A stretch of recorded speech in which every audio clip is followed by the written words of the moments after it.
Herrlich, ein richtig schöner Frühlingstag. Heute zusammen, Manu Outdoor ist Outdoor, tief im Stadtwald einmal. Und hört mal dem Vogelgezwitscher zu. Heute gibt es ein kurzes, aber feines Video. Ich mache mir nachher einen feinen Tee, ist vielleicht noch eine Kleinigkeit. Und dann stelle ich euch ein neues Messer vor. Genau. Und zwar brauche ich ja schon lange Yakit-Messer und bin mega happy damit. Ich habe jetzt ein neues Yakit KNV2 Tiger mit einem mega geilen Tigermuster und das möchte ich euch nachher ein bisschen mehr vorstellen. Ja, aber jetzt würde ich sagen, jetzt genieße ich da noch ein bisschen die Stille da im Wald und höre noch ein bisschen dem Vogelgezwitscher zu. Machen wir mal einen feinen Tee, würde ich sagen. Manu Outdoor ist Outdoor, schön bist du wieder dabei.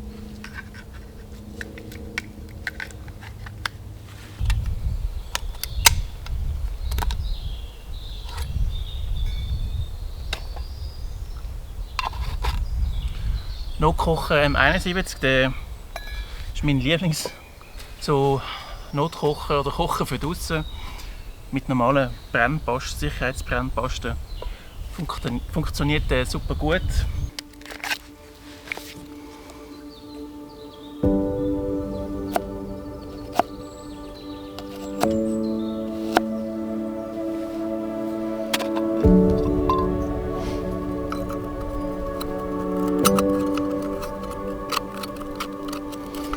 Ja, der Notkocher ist schon ein bisschen gebraucht.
Ja, während mein Tee da so ein bisschen vor sich her köcheln ist, kann ich euch vielleicht ein paar Sachen über mein neues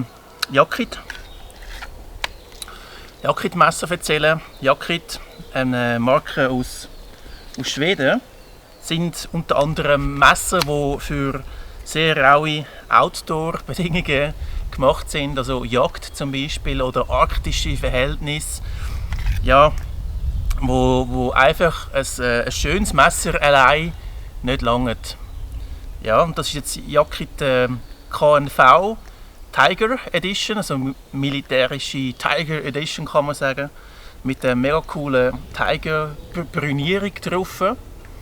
Ja, mir gefällt es mega gut und darum habe ich Yakit auch angefragt, ob sie mir eins zur Verfügung stellen können. Und ja, der Magnus, der CEO, der Man of Yakit hat mir dann eins zur Verfügung gestellt, zum Brauchen, zum Testen. Und ja, ich freue mich richtig, dass wir testen, weil es einfach ein mega cooles Messer ist. Ein mega cooles Muster drauf auf der Klinge. Das, ja, mir passt das richtig gut, ein schöner Lanyard und so weiter. Ja, ich habe Yakit angefragt, weil ich von Yakit sehr überzeugt bin. Ich habe bereits schon das Yakit KNV2 Military Edition. Das habe ich jetzt auch schon über 2 Jahre, locker 2 Jahre im Gebrauch. Sieht auch schon recht gebraucht aus. So muss es aber auch sein. Ja, aber ich kann auch so ein bisschen etwas darüber erzählen, was so ein bisschen die Eigenschaft ist von Yakit-Messer. Ja, ich habe jetzt mein Jacke schon seit über 2 Jahren im Gebrauch und habe gefunden, es ist mal Zeit für ein neues, weil mir das so gut gefallen hat. Es hat zwar den gleichen Stahl, es hat den gleichen Schliff, es sieht optisch einfach anders aus, aber es ist sehr, sehr geil. 99 CR 18 MOV Stahl, also ein rostfreier Stahl. Nichts. Kein Flugröstchen, überhaupt nicht gehabt, gar nichts. Also null, überhaupt kein Problem. Ich habe das Messer fast täglich dabei, also wirklich fast immer im Rucksack dabei. Und ich schmeiße es einfach in den Rucksack. Also ich trage es nicht unbedingt an der Hüfte, weil es ist doch auch, ja, wenn man mit so einem in eine Tankstelle geht, ein Bier kaufen kann man machen, habe ich auch schon gemacht. Aber man muss da einfach ein bisschen sensibel sein, würde ich sagen. Ja, ich also oft schmeiße es in den Rucksack rein und nehme noch ein anderes Messer mit. Ich liebe ja skandinavische Messer, also schwedische Messer und finnische Messer. Also Yakrit und Prisa finde ich mega, mega, mega gut. Ja. Es ist vom Schliff her, es ist so ein spezieller eigener Schliff. Es ist ein konvexer Schliff, also ein balliger Schliff. Er wird so ein bisschen gegen innen so ründlich, schmäler und vorne ist ein normaler Flachschliff, also so eine sogenannte V-Edge-Klingenform, heisst das auch von Yakrit. Ja. Und ist so ein super gutes Allrounder-Messer, Outdoor-Messer. Man hat den Vorteil vom Balligen, dass man schon ein bisschen, so eine Keilwirkung drin hat, wo man bei einem normalen Flachschliff jetzt nicht so hat, aber der Klinge hat man gleich den Flachschliff für so einen sauberen Schnitt, sage ich jetzt einmal, wo man sehr präzise damit arbeiten kann. Ja. Ich finde beides geil. Ich liebe Scandi. Ich habe die meisten Messer von mir einen Scandi-Schliff und jetzt habe ich einfach mit dem Yakrit und mit dem habe ich 2 super tolle Messer, wo eigentlich so einen Flachschliff haben oder einen balligen Schliff und vorne so noch ein Mini-Scandi eigentlich drin. Ja, es ist so eine V-Edge, es ist nicht ein reiner Flachschliff, sondern es ist auch so ein bisschen die Sekundärphase. Vorne ist es schon so ein bisschen V-förmig, ja, geschliffen. Ich blende euch noch ein paar Informationen zu dem Messer ein. Ich weiss sie nicht auswendig, wie schwer und wie lang. Ja, es ist 11,5 cm wahrscheinlich. Ja. Und das Gewicht blende ich euch unten auch genau ein. Oh, das schmeckt schon richtig gut. Ich glaube, der ist bald fertig.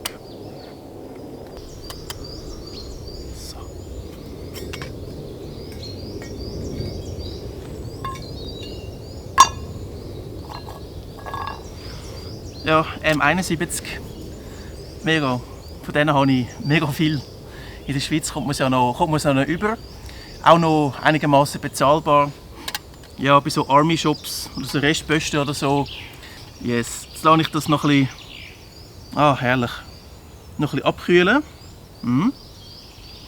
Das schmeckt schon richtig gut, der Ingwertee.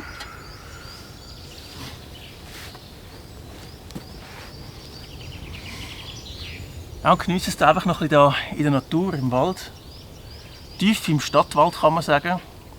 Wobei der nächste Wanderweg ist ja auch gerade hinter mir. Also, ja, aber es geht noch. Von der Ruhe her. Schön ist es da.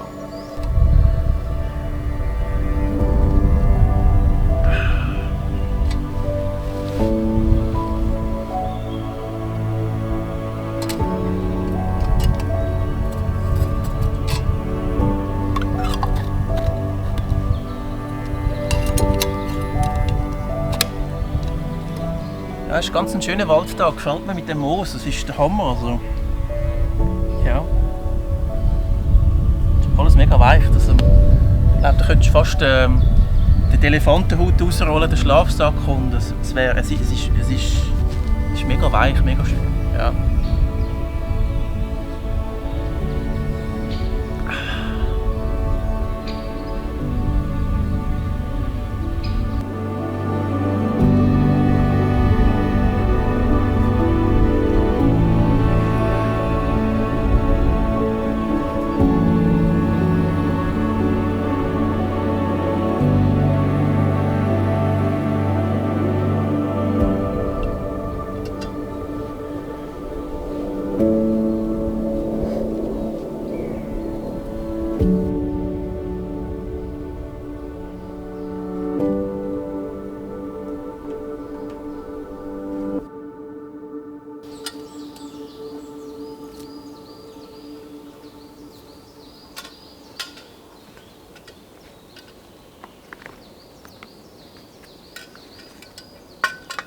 Schön bist du dabei gewesen mit Manu Outdoor. Ich hoffe, es hat dir gefallen. Heute mal so ein bisschen im Wald, ein bisschen easy.